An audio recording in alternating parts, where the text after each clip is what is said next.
But it's a beautiful historic building. We will restore it. You will see it just like it looks today. It will be back, but it's going to take some serious time to do all that. But the city is committed to bringing this building back to life and restoring it for the community and for the organizations that are in it. But just a painful moment and a lot of work that needs to be done to make this community whole again.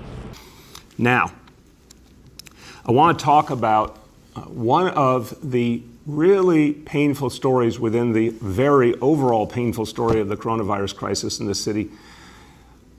When the coronavirus started to be on the minds of New Yorkers, one community already started to feel the pain of this crisis before it manifested for so many of the others, so many of the rest of us.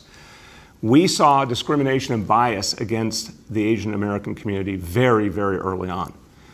It was unfair, it was horrible, it was destructive, it was painful for members of the Asian American community.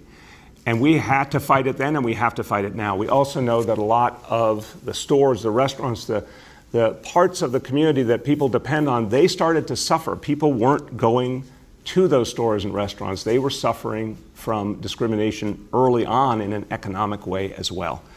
This was especially true in Chinatown here in Manhattan. The virus, the onset of the virus, the discrimination, everything came together, and people were losing business and losing their livelihoods. And right in the middle of all that, the community lost its beating heart, a institution, a place that was a centerpiece for the community, 70 Mulberry Street. A building that means so much to the Chinatown community, that housed some of the great institutions of the community, that had been around for so long and was a beacon to the community. A horrible fire crushed the feelings of people in that community. They saw something they loved literally burning to the ground. Well, it is important, it is vital that 70 Mulberry continue to be a part of the life of Chinatown. It is Chinatown's history, it's all our history as New Yorkers, so we have to find the right way to bring it back. And we have to listen to the people of the community as we do that. So I'm announcing today a plan to do exactly that. We have put $80 million in the budget for the restoration of this building. We are going to have a 3-month community process to listen to the community about the different ways that this might be done and to figure out what makes sense. We need to preserve every piece of history in that building we can.